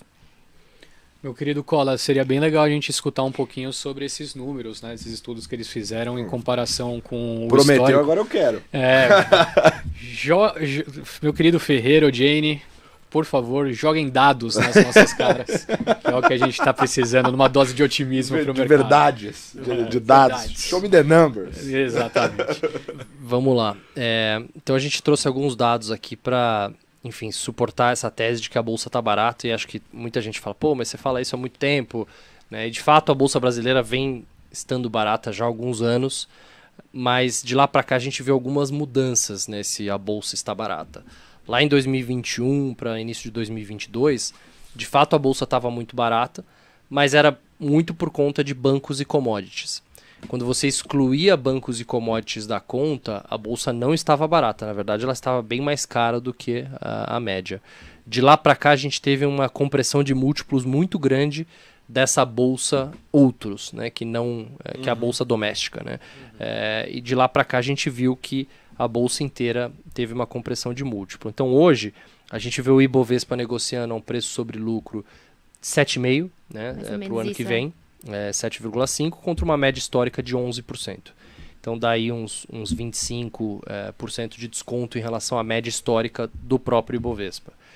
Versus as outras bolsas, a gente está negociando com praticamente 45%, 50% de desconto em relação ao AQUI, né, que é o MSCI Global, contra uma média histórica de 25% mais ou menos. Então, o dobro, né, da média histórica de desconto. Então faz sentido o Brasil negociar com desconto. Recorde, tá? O maior desconto desde 2008.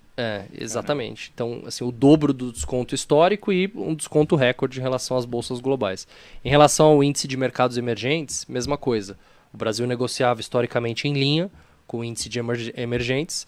Hoje está com 30% de desconto em relação ao índice de emergentes.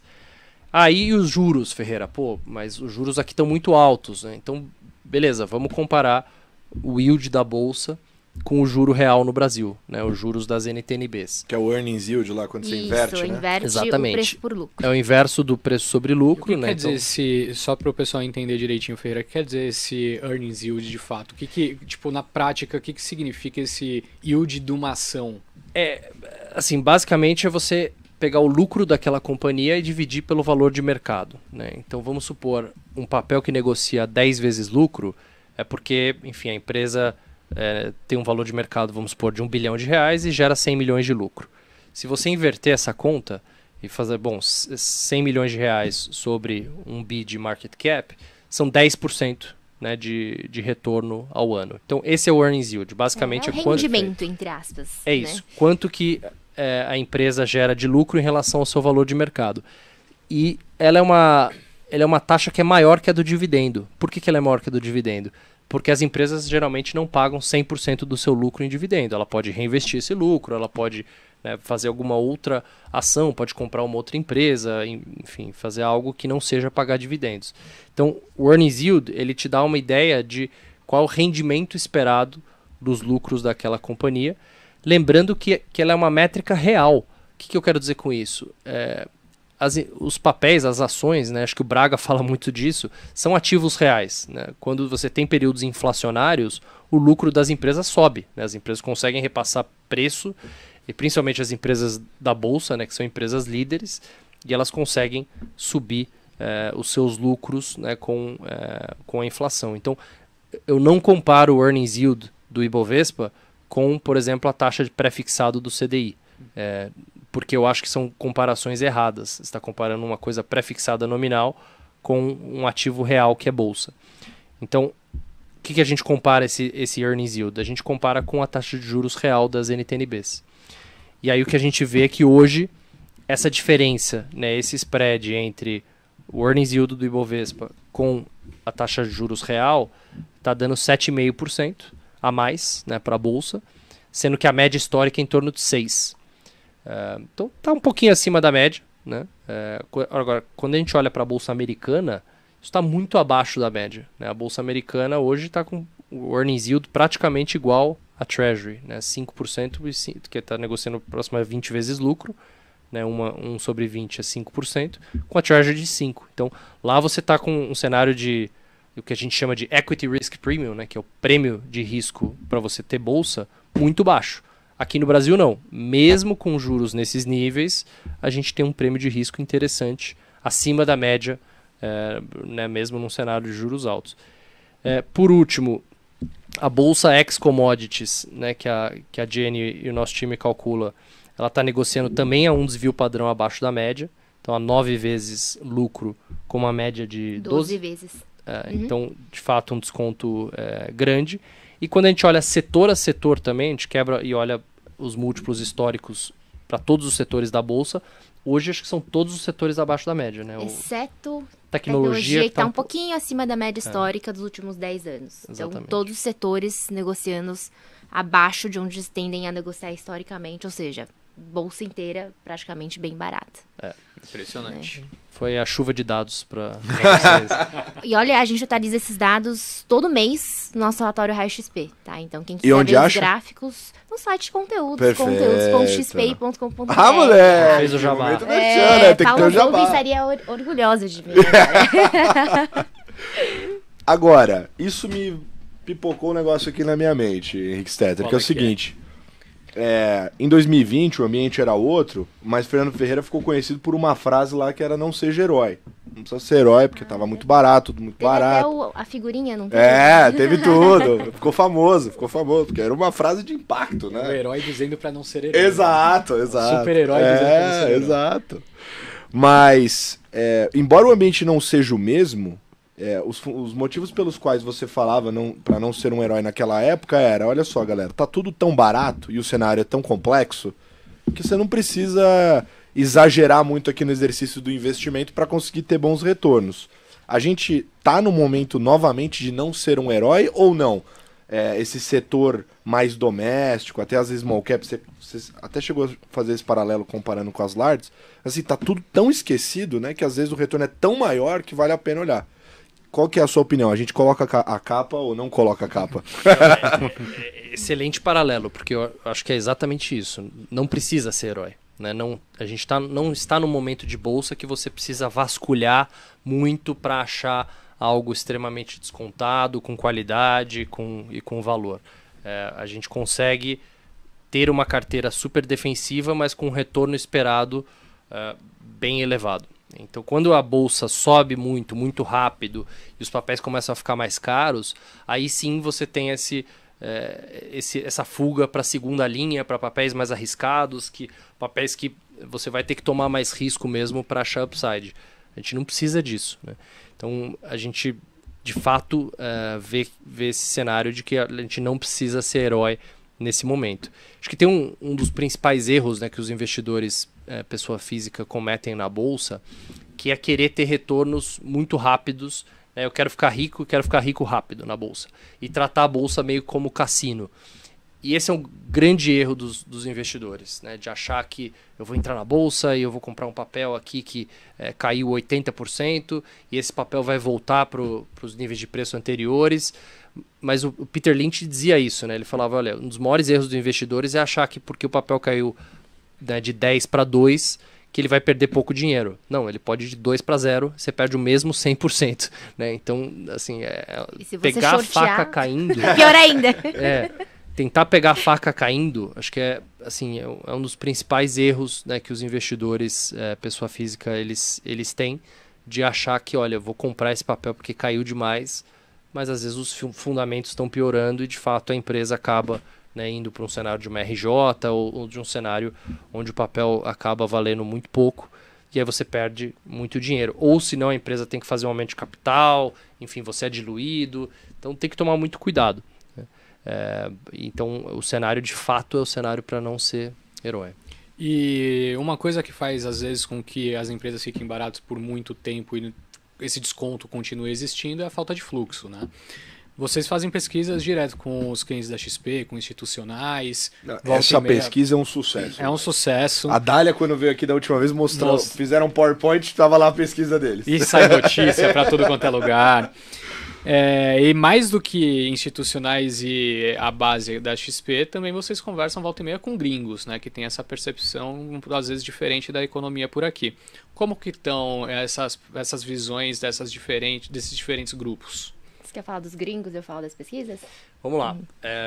Então, assim, a XP tem mais de 4 milhões de clientes, mas não são só clientes pessoas físicas no Brasil. Né? A XP é o maior player do mercado institucional, então a gente tem muitos clientes institucionais brasileiros e lá fora também. E a gente roda essas pesquisas com os dois públicos, né? Com o público assessor, que nos dá uma indicação de como está pensando o cliente final, de pessoas físicas, e a gente faz a pesquisa com os investidores institucionais também, tanto locais quanto gringos. E eu também tive lá fora recentemente, eu tive nos Estados Unidos, o Caio Megali, nosso economista, estava em Londres na semana passada, e a visão dos gringos ela é muito construtiva em relação ao Brasil. É um pouquinho do que a gente falou até agora, né, de que o Brasil está barato, está num ciclo favorável de queda de juros, está num momento de ciclo diferente em relação a outros países, que tem baixo risco geopolítico, pode se beneficiar aí do nearshoring, né, ou de mais investimentos de longo prazo de multinacionais. Enfim, então o estrangeiro, de maneira geral, ele está com uma visão construtiva em relação ao Brasil. Agora, tudo isso que está acontecendo lá fora, de fato, dá uma retraída na turma. Então a gente viu fluxos negativos de investidores estrangeiros nesses últimos 2 meses. Agora em outubro voltou a virar para positivo, mas de fato essa alta das treasuries fez com que parte desses investidores colocasse, né, no bolso a alta que a bolsa teve em dólares. E a gente fez um gráfico que a gente mostrava isso, que olha, toda vez que a bolsa em dólares estica muito rápido, e aí a bolsa de fato andou 30% em dólares em coisa de 2 meses, é normal que a gente tenha uma realização de lucros ou que você tenha alguns meses de fluxo negativo dos investidores estrangeiros. Então, pra gente, a gente sempre falou, olha, a gente não vê como uma mudança de tendência aqui. A gente acha que é muito mais o gringo colocando no bolso essa esticada da bolsa e essa alta das treasuries e tirando um pouco o time de campo do que mudança estrutural em relação ao Brasil. E, de fato, é o que a gente está vendo dos estrangeiros. Eles sim estão olhando para a questão fiscal, sim estão olhando para a questão de reformas e potencial de novos tributos e toda essa discussão lá em Brasília, mas não é algo que na cabeça deles eles vão deixar de investir no Brasil por isso. Não, eles olham, né, e sabem se posicionar, né, dependendo do que aconteceu. Então não é algo que eu acho que vai mudar a cabeça do gringo em relação ao Brasil. O macro global, acho que é a principal preocupação, né, o principal fator que pode fazer com que esse fluxo demore um pouquinho mais a voltar, mas olhando do ponto de vista de médio prazo, acho que o Brasil vai continuar atraindo fluxo de estrangeiros, porque a visão ela é construtiva em relação ao Brasil. E até falando um pouquinho, eu também faço umas contas aqui, enfim, estava mostrando para o Ferreira hoje mais cedo, que eu comparo diversos indicadores de Brasil com outros principais mercados, né? Estados Unidos, Europa, China, Japão, mercados emergentes, eu olho para valuation, para dividend yield, crescimento de lucro, estimativa de crescimento de PIB, e o Brasil é o primeiro. Né, ele é o melhor ranqueado quando você olha para essas variáveis versus esses principais mercados. Eu acho que é isso que o investidor estrangeiro está olhando, que o Brasil versus o mundo, ele está, né, numa posição bastante favorável. Então, acho que essa saída que a gente teve nos últimos 2 meses não foi por conta de Brasil, necessariamente. Acho que foi muito por conta do que está acontecendo lá fora. E aí, pegando o gancho para as nossas pesquisas, é exatamente esse risco macro global que a gente está vendo como destaque nas pesquisas, tanto na pesquisa com os clientes institucionais, como nas pesquisas com os assessores, né? Então, a gente faz várias perguntas de sentimento, como está a alocação, o que você planeja fazer, e uma dessas perguntas é qual que você vê como principal risco para a Bolsa Brasileira nos próximos meses. A gente faz até acho que dá bastante opção, ou seja, a gente mapeou bem aí as opções, e nesse último mês, principalmente, a gente viu uma mudança de que, né, os 2 players aí colocaram o macro global como principal preocupação. O risco doméstico já foi um fator nos meses anteriores como principal preocupação para a Bolsa Brasileira, mas isso acabou tomando 2º, 3º lugar aí na lista de preocupações. E aí, isso também se refletiu um pouco numa mudança de sentimento, tanto de cliente institucional quanto dos assessores, né? Então, nesse último mês de setembro, que a gente rodou as pesquisas, a gente viu uma mudança para um sentimento menos otimista com Bolsa Brasileira, né? Então, acho que entre julho e agosto, a gente viu bastante otimismo, né? Todos os investidores indicando que queriam aumentar a alocação em renda variável.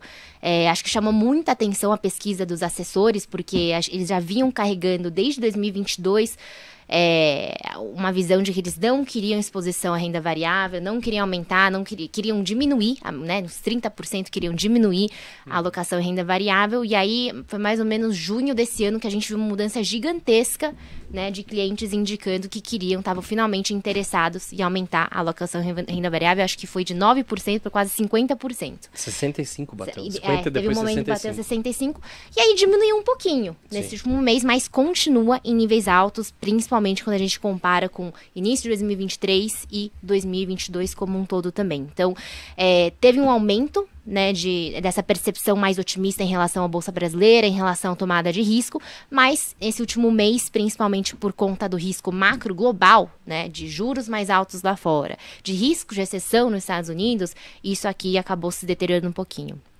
Uma outra classe de ativos que a gente viu nas pesquisas, principalmente na pesquisa com assessores, que tem se destacado são os fundos imobiliários. Então a gente continua vendo maior interesse em renda fixa, né, o primeiro, né, interesse entre todas as classes de ativos. Faz tempo isso que carrega, né? Exatamente. Faz sentido que os juros ainda continuam alto, com uma série de volatilidade, né, de cenários de volatilidade, mas a segunda classe de ativos de maior interesse vem sendo fundos imobiliários. E é interessante notar que o IFIX, né, o índice de fundos imobiliários esse ano, está subindo 12%, é o dobro da Bolsa, é o dobro do Ibovespa, com uma volatilidade bem menor, bem mais baixa. Então, é uma classe de ativos que você consegue ter essa exposição à queda de juros, né, ao corte da Selic, com muito menos influência do que está acontecendo lá fora, do macro global. Então, a gente tem visto isso nas nossas pesquisas, que é uma classe que estava um pouco esquecida, né, nesse cenário de juros altos, e que agora, nos últimos meses, o interesse em fundos imobiliários voltou aumentar bastante, e é uma classe que tem ido muito bem. Né? É basicamente a maneira de tomada de risco, de navegar o cenário de queda de juros no Brasil com menos volatilidade. Né? Então, acho menos que exposição global. É menos exposição global, porque está muito menos correlacionado ao marco global, enquanto a nossa bolsa brasileira praticamente está andando junto com as bolsas lá fora. Você se beneficia do corte de juros, só que ao mesmo tempo você tem aquele dividendo e também tem com dividendo, que o público gosta. Exatamente. Né? Exatamente, também. Vamos falar um pouquinho sobre teses na parte de equities, já que a gente está aqui próximo do nosso final do programa, acho que não dá para a gente deixar passar. Queria primeiro começar falando sobre as teses de óleo e gás, né, que foi um ponto importante aqui da nossa discussão. Vimos Petrobras segurando nas costas o índice ao longo desse ano e algumas, mais especialmente a PRIO, se destacando bastante, né, próximo da máxima histórica recentemente. O que me leva a te perguntar, Ferreira, o seguinte: dentro do setor, quais são as preferências atualmente do time de research? E eu acho que vale até fazer uma ressalva, né? Porque assim, são duas que estão performando bem, nem todos os setores estão performando dessa forma, mas são empresas com dinâmicas bem diferentes, né? Uma paga dividendo até não querer mais, outra está num processo de crescimento ainda de um ramp-up interessante dentro das suas operações, enfim. Vocês gostam também dessas teses? Quais são as preferências no setor? Beleza. Bom, antes da gente começar a falar das teses, acho que vale a gente fazer essa ressalva que a gente pode mudar de opinião e analistas mudam de opinião assim como os gestores. Então, se os fundamentos mudam, os analistas mudam de opinião. A gente é pago para isso. A gente é pago para atualizar as nossas expectativas, atualizar os nossos fundamentos, o preço-alvo e quanto a gente acha que vale aquela ação. Dependendo do movimento de preço e das carteiras, a gente muda de opinião. Porque o que a gente mais sofre, eu que estou sempre lá no Twitter, é as pessoas falando: em 2021 você falou que tal papel era compra e agora vocês mudaram para neutro. Assim, sim, de fato isso acontece. Acho que os gestores também sofrem muito com isso. Né? Muito. Pô, você foi no episódio do Stock Pickers e falou de tal papel, eu estou segurando aquele papel até hoje, porque você me falou. Pô, gente, assim, a gente é justamente pago para mudar de opinião se a gente achar que, né, é o certo, se os fundamentos mudarem. O cenário muda, se o né? cenário mudou, exatamente. Por isso que a gente está olhando todos os dias para o cenário e a gente atualiza as nossas carteiras todos os meses. Então, fazer essa ressalva para todo mundo ficar de olho no que a gente está publicando, porque não necessariamente o que a gente disser aqui hoje é o que vai ser válido para os próximos 3 anos, para as pessoas lembrarem. Especialmente em commodities, né? Exatamente, especialmente na primeira tese, que é a tese de commodities. Mas vamos lá, sem fugir da pergunta, óleo e gás já vem sendo a nossa preferência dentro do setor de commodities há bastante tempo. O André Vidal e o time vêm ressaltando óleo e gás em relação às outras commodities, né, como principalmente minério de ferro, que a gente acha que subiu demais e não necessariamente os fundamentos suportariam o minério acima de $120 a tonelada. Então a gente vem mais preocupado, né, com a recomendação neutra em Vale já há bastante tempo e preferindo petróleo, né, como consequência. Pós-eleições, a gente não sabia o que ia acontecer com a Petrobras. A gente tirou a Petrobras das carteiras, tanto a carteira de dividendos quanto a carteira top 10. Mas logo no começo do ano a gente voltou a adicionar a Petrobras. Se eu não me engano, foi acho que maio, junho. A gente voltou com a Petro nas carteiras, muito por uma visão de preço. A gente falou, olha, tem risco na Petrobras, uma empresa estatal, com o novo governo? Tem risco, mas o nível de preço é tão barato que assim, a Petrobras no começo do ano ela estava negociando abaixo do nível de valuation da Gazprom na Rússia, que hoje você não consegue nem operar Gazprom por conta das sanções. A Petrobras estava negociando a 2 vezes EBITDA, com a Gazprom, nos números que eu consegui achar da Gazprom, a 2,5 vezes EBITDA. Então, assim, o papel estava negociando a nível de desastre, né, do que ia acontecer com a companhia. O que aconteceu de lá para cá, né, é que a empresa continuou subindo os preços, né, então aquela tese de que o Brasil ia ter preços muito mais baixos não vingou. De fato, a gente está com desconto em relação aos preços internacionais, mas é um desconto baixo atualmente, se não me engano, é um desconto de menos de 10%. Mas a Petrobras fez um aumento importante de preços recentemente, que eu acho que tirou muito dessa tese de muita gente que falava, não, a Petrobras não vai repassar preço e vai ser um desastre. é muito difícil hoje do management conseguir fazer algo que lese a companhia e lese os minoritários, porque eles podem ser processados pelo TCU, você tem a lei das estatais que protege, enfim, você tem uma série de proteções de governança na companhia que fazem com que seja difícil com que a companhia tome atitudes que acabem lesando o ponto de vista econômico, né, dos lucros da empresa. Além do que os dividendos da empresa são super relevantes do ponto de vista fiscal para o governo, né? Então, a gente olhou o nível de preços versus os riscos e falou, bom, assim, não faz nenhum sentido, né, onde a Petrobras está negociando, e a gente ainda bem voltou com o papel para as carteiras, e esse ano a Petrobras está subindo, se eu não me engano, acho que é 90%. 90% e está subindo 60% desde que a gente colocou em junho. 60%? Caramba. Então, assim, de fato, é um papel que a gente vê que existem riscos, mas que essa questão da governança, do board da companhia, fez com que, né, a companhia não conseguisse fazer grandes investimentos ou cortasse muito o dividendo. Então, de fato, os fundamentos, a gente quer ter exposição a petróleo, e a gente olhou a Petrobras ali como uma forma extremamente barata e descontada de ter exposição a petróleo. A gente continua achando isso, assim, mesmo depois de toda essa alta, o papel está negociando a 3 vezes EBITDA, né? Continua super barato e com uma perspectiva de dividendos e recompra bem elevado, retornando muito caixa ao acionista. Então, o petróleo a $100, a Petrobras acaba, né, sendo, assim, gerando muito, muito caixa, e eles vão ter que, né, fazer algo com esse caixa, ou recomprar, ou fazer dividendo, pagar dividendo, enfim. Então, a gente continua gostando, mas, de novo, sempre com a ressalva de que a gente, né, pode mudar de opinião, principalmente se os preços mudarem. E Prio, aí fazendo um outro merchan do novo podcast que a gente tem feito, o Expert Talks, né, na mesa com CEOs, o nosso, se não me engano, penúltimo episódio foi com o Roberto Monteiro, né, com o CEO da Prio, que é uma empresa que muita gente conhece a ação, mas pouca gente conhece o management, né, a gestão da companhia.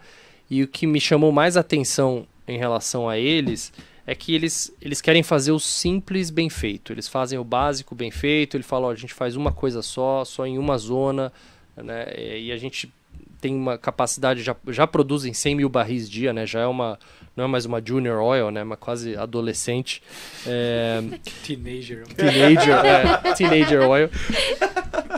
Mas mesmo nos campos atuais da Prio, eles têm uma expectativa de crescimento de 50% orgânico, ou seja, sem nenhuma nova aquisição, a empresa consegue ir de 100 mil barris para 150 mil barris dias de produção nos próximos anos, e a quantidade de caixa que a empresa vai gerar é algo boçal.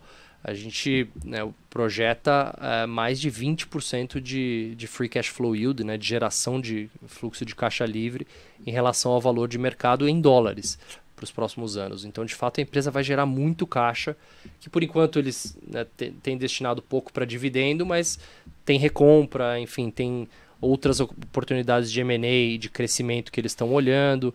Então, a gente gosta bastante do case de Prio. São as duas preferências do time, né, do André Vidal, Petro e Prio. E a gente também gosta de Recôncavo, que está na nossa carteira Small Caps. Então, o setor de petróleo continua sendo o nosso, eu diria, carro-chefe dentro do setor de commodities. Agora, um outro setor que... aliás, onde que a gente encontra o Expert Talks? No YouTube e todas as plataformas de streaming. Muito bem. Exatamente. Confira lá que tá muito legal. A gente já está, se não me engano, em 8 ou 9 episódios, e a gente tem um pipeline aí de CEOs, de empresas listadas sempre, bem relevante. Não, muito legal escutar a opinião da gestão das empresas, né? Vale muito a pena, complementa muito as nossas conversas daqui. E bancos. Bom, a gente recebeu vários gestores aqui no Stock Pickers ao longo... Desde o ano passado a gente fala muito sobre o segmento, e foi engraçado, dá para dividir esse ano as opiniões mais ou menos assim, né? O Bradesco parecia o pior, mas como estava descontado, as coisas talvez melhoram um pouco, não sei o que, corte de juros. O Bradesco era uma posição que aparecia na carteira de alguns gestores que vinham aqui. Outros tinham Itaú, por conta da qualidade do ativo. O Ferreirinha falou um pouquinho do múltiplo do Itaú também. Tá descontado, então assim, não preciso ser herói, fico ali no ativo de maior qualidade. Banco do Brasil, ano passado, foi um show, né? Todo mundo falava que tinha. E aí, esse ano aí, principalmente por conta de riscos políticos, a galera diminuiu ou não tem mais, e também por conta da performance do papel, que, bom, andou bastante, e aí a galera resolveu mudar de opinião, né? Eu queria saber, hoje, como está a visão de vocês para o setor de bancos?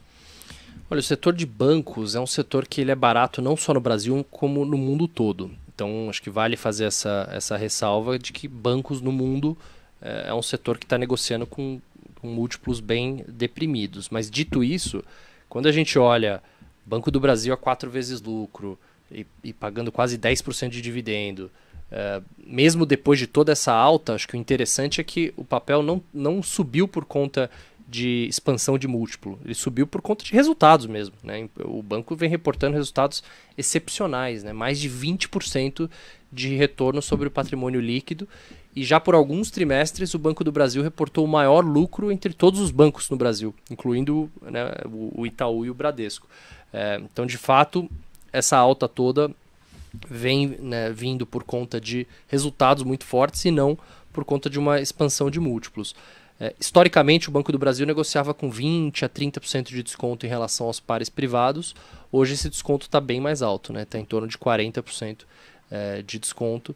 Então o nosso time gosta de Banco do Brasil, a gente tem em algumas carteiras, mas a nossa preferência é por Itaú, não só pelo ponto de vista de preço e valuation, que a 7 vezes lucro não nos parece esticado, mas também pela questão de é um papel muito defensivo, né, e uma empresa que vem, um banco que vem reportando resultados excelentes, né, com muita qualidade. Então é uma mistura de qualidade, de entrega e de execução com um valuation atrativo. Existe muita discussão, principalmente lá fora, a gente viu muito com relação, nas conversas que a gente teve com os estrangeiros, em relação a Bradesco, que o Bradesco estava muito para trás em relação ao Itaú, e se não era o momento de começar a trocar por Bradesco a preferência por Itaú. O nosso time publicou um relatório recente bem extenso em Bradesco, que eu recomendo a todos que leiam, porque ficou muito interessante. E na visão deles, eles acham que ainda é cedo, que o Bradesco ainda vai sofrer por alguns trimestres a mais nessa limpeza de carteira de crédito que eles estão passando, vai continuar com o ROE, né, com retorno sobre patrimônio líquido bastante apertado, muito abaixo dos outros bancos. Então que por isso eles acham que não é o momento de fazer essa troca por Bradesco, e continuam preferindo Itaú, que tem um retorno, né, um histórico de execução bem melhor e com retornos muito superiores do que o Bradesco tem entregue, né? Então a gente acha que é cedo ainda para tentar fazer essa troca. A gente tem uma recomendação neutra no Bradesco e acaba preferindo entre os grandes bancos a exposição a Itaú e Banco do Brasil. Perfeito. Eu só queria... Vale? Eu queria fechar... Eu acho que Vale dá pra gente passar, porque a gente já falou de China e o Ferreira passou ali um pouco por cima da recomendação neutra. Mas eu acho que tiveram 2 setores que ele citou também rapidamente ao longo do programa, que dá pra gente pegar só insights rápidos, Ferreira. A gente já tá próximo do fim aqui do nosso programa. Você chegou a citar sobre o setor de transportes e o de energia, né? Quais são as preferências dentre esses 2? Olha, o setor de utilities primeiro, né, o setor de eletricidade e saneamento, é um setor que nunca a gente vê os papéis entre as maiores altas da Bolsa, né, em um ano. Na verdade, a gente nunca colocou na carteira top 10, por exemplo, antes, né? Até esse tempo ano, atrás, né? Exatamente. E nunca são papéis que figuram ali entre as maiores altas da Bolsa, mas quando você olha o retorno de longo prazo desses papéis, é excepcional, né? Então, né, a estratégia do Luiz Barsi nesse sentido, ela faz muito sentido, né? Você olha as transmissoras, né, que são empresas super fáceis de entender, né, e super redondinhas, ali, um business de baixíssimo risco, são papéis que nos últimos 10 anos entregaram retornos totais, incluindo dividendos, de entre 17% a 20% ao ano, muito acima do CDI, inclusive, né, se você reinvestir os dividendos. E quando a gente olha hoje para o setor elétrico, ele, na média, tem uma expectativa de retorno real de 10% a 11%, e alguns papéis como a Eletrobras em 15% de retorno real. O que é isso? Seria equivalente a você ter uma NTNB mais 5, NTNB mais 6. com o upside potencial do equity. O que eu quero dizer com isso? Quando você compra um título de renda fixa, uma NTNB, você sabe qual é o principal que você vai ter de volta. Você investiu 100, você vai ter aquele 100 de volta corrigido por aquela taxa de juros, né, de 5,5% real. No equity não. Você tem o potencial daquele retorno que vai vir, né, através de dividendos e crescimento, mas a empresa pode fazer aquisições, ela pode crescer. Então é uma NTNB mais 5, mais potencial de upside. Então é um setor que faz muito sentido no cenário atual, que a gente falou bastante aqui. E um setor que está bem movimentado nesses últimos meses. Muita coisa acontecendo, né? A gente tem aqui alguns nomes também, tanto de alta qualidade. Primeiro, é um setor de alta qualidade, defensivo, paga dividendos, então um cenário macro mais difícil, acho que faz sentido ter alocação, mas a gente tem várias discussões sobre privatização, por exemplo, então tem aí alguns papéis interessantes para olhar, que tem alguns catalisadores que eu acho que vale a pena também. A gente tem na carteira dividendos, é uma carteira primordialmente do setor elétrico, então tem vários papéis ali, as transmissoras estão ali, a gente tem Auren, enfim, tem Copel, tem alguns outros papéis, tem Equatorial na carteira top 10 também, enfim, são vários papéis para escolher dentro do setor elétrico, e a carteira de dividendos tem do Superbem também, que eu acho que é esse tema do investidor buscando papéis de mais baixo risco. Esses papéis de empresas que pagam bastante dividendos têm sido, né, preferidos aí pelos investidores, então a gente acha que esse tema é um tema que vem, né, performando muito bem, e que num cenário de aversão a risco deve continuar performando muito bem. No momento que o mercado virar para um cenário mais pró-risco, como foi ali maio, junho, julho, aí dividendos tendem a ficar para trás, né? O mercado tende a comprar... Exatamente o que aconteceu nesse ano, né? Junho, julho, small caps voou. Exato. A dividendos ficou para trás, aí nesse último mês que o mercado defensivou um pouquinho mais, e dividendos foi um pouco melhor, small caps caiu um pouco mais, né? Então, é uma estratégia defensiva, que vai segurar bem quando o cenário for ruim, mas ele não vai voar quando o mercado estiver subindo. Então, acho que a gente também tem que saber dosar nesses momentos de mudança de cenário, né? Que ele vai desapontar quando o mercado estiver subindo, se comparar com o Ibovespa, ele vai ficar para trás. Sim. Perfeito, acho que só faltou a gente falar rapidinho de transportes, né? Assim, acho que ficou super claro essa parte de elétricas, mas em transportes, qual que é a lógica por trás? É esse debate mais macro, ou de repente algumas empresas ali dentro que você está vendo algum tipo de, sei lá, alguma coisa rolando que pode ser interessante? Acho que do ponto de vista macro, é um setor super exposto, né, à queda de juros, então a gente até... né, mudou a recomendação, o nosso time, né, o Pedro Bruno e o time mudou a recomendação, por exemplo, para as concessionárias, né, para a CCR, por exemplo, alguns meses atrás. Mas todo o setor, né, quando a gente olha do ponto de vista quant, a gente viu que todo o setor de transportes tende a se beneficiar e performar bem num cenário de queda de juros.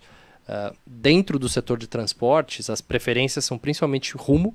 Então, Rumo é o papel que a gente gosta mais e já há algum tempo.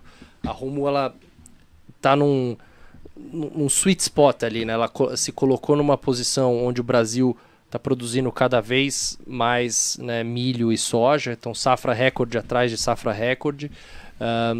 O Brasil tem um problema de escoamento claro do centro-oeste, e ela estava numa posição de conseguir aumentar preços, né, voltar a recuperar o seu nível de yields num cenário de petróleo em alta, né? Então o competidor, que é o caminhão, né, ficando com frete mais caro, e isso acaba beneficiando a Rumo do ponto de vista de frete também, né, pela competição com o caminhão. Então, mais volume, mais capacidade, mais necessidade de escoamento, de safra recorde atrás de safra recorde, com um pricing power ali, uma precificação voltando. Então, é um papel que a gente gosta bastante, está na nossa carteira já há um bom tempo, é a preferência do time. Mas eles também gostam bastante de Localiza, já há muito tempo, né, dentro do setor de aluguel de veículos. É a preferência do time, vem sendo Localiza, que também é um setor que tende a se beneficiar bastante de um ciclo de queda de juros. Então são as duas preferências atuais, mas de maneira geral é um setor que acaba se beneficiando. Porém, tem muita discussão em relação a balanço no setor, que empresas que vão precisar de caixa, não vão precisar de caixa, enfim. Então é um setor que ele não é, obviamente, tão defensivo quanto o setor elétrico que a gente acabou de mencionar. Então por isso que a gente vê a volatilidade dentro do setor sendo muito maior do que outros setores, né? E acho que o setor aéreo é o principal, né, aqui que a gente poderia citar desse ponto de vista de volatilidade. Então vale olhar para o setor menos, eu diria, do ponto de vista de transportes como um todo, tudo numa mesma caixinha, e muito mais dentro dos subsetores, né? Aluguel de veículos, ferrovias, né? No caso da Rumo, o setor aéreo, enfim, e saber dividir ali tudo que tem dentro, as concessionárias, né? E tudo que tem dentro do setor de transportes. Aí sim, meu querido, cola comigo. Vou tacar a régua, hein? Posso tacar a régua no chopp? Que isso, vamos. Que isso, vamos encerrar o programa. Vamos encerrar o programa. Você é um cara que tem uma mentalidade mas muito perturbada, cara. Eu não tava pensando em nada. Ah, sei. Esse olharzinho aí. Neymar, Tá, joga a então. vinheta.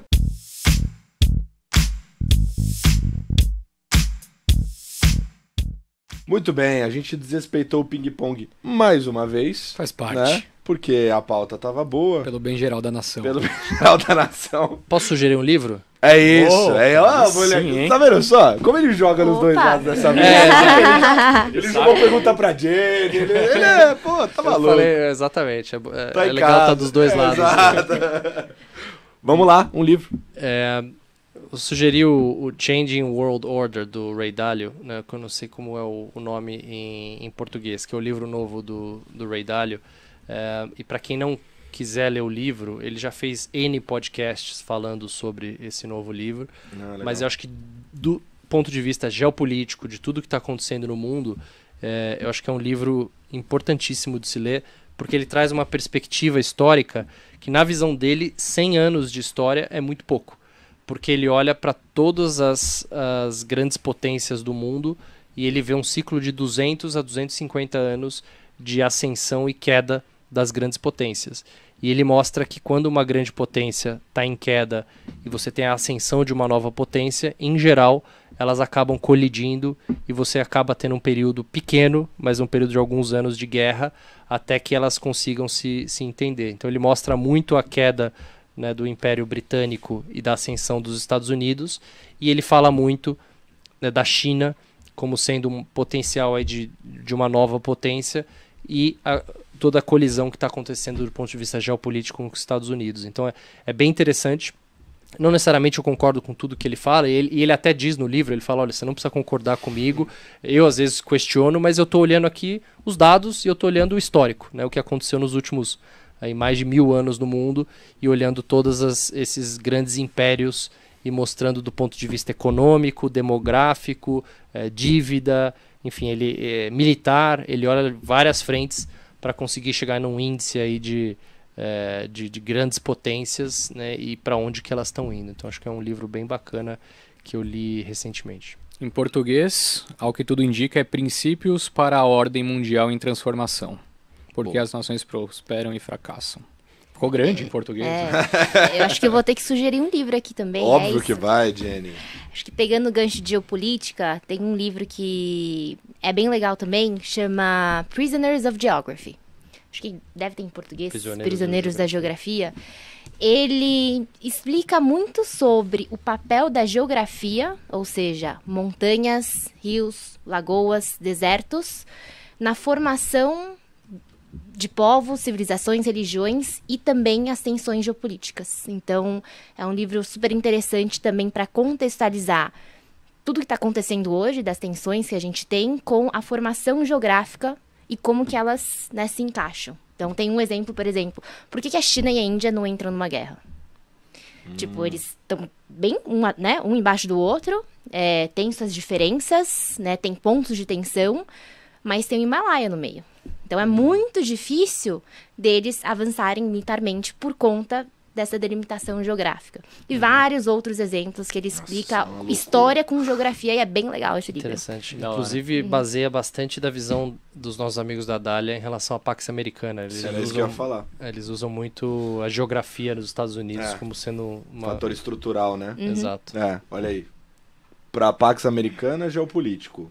os riscos do mundo, geopolítico. Para explicar o porquê talvez o horizonte para o Brasil para frente seja melhor, geopolítico, o Ferreira falou também, que está longe dos riscos. E os dois estão lendo o livro de geopolítica. Estude geopolítica. Se tiver que escolher alguma coisa, vai por ali. Meu Twitter é só geopolítica. É Acho isso, que o algoritmo entendeu. E fica a direção de casa aí pra vocês, ó. Além dos livros, conteudosxp.com.br, tá bom? Tem também, pra quem já é correntista da XP, você acessa lá, tem todos os relatórios também. Então acessa, não deixe de acessar. Tem o Expert Talks também, não percam. Todas as plataformas de streaming aí. Tem mais alguma coisa que vocês queriam deixar? Tá ótimo? Pacotinho? Boa, é isso aí. Muito bem. Henrique Stetter. Uma honra, meu querido. Obrigado. Falaram que o seu ovo ficou bom, hein? Ficou bom. Eu me surpreendi Você a hora que eu falei. indo bem. Pô, tô pegando jeito. Tá indo bem. Eu treino, eu não conto pra ninguém, mas quando eu vou dormir, antes de dormir, eu sempre treino em casa. No banho. Boa. Queria agradecer a presença de vocês dois aqui também, Ferreirinha, Jenny, são grandes amigos nossos. Vão voltar, tá? Já aviso vocês. E a gente vai ficando por aqui. Semana que vem tem mais Stock Pickers. Um beijo. Tchau. Show me the money.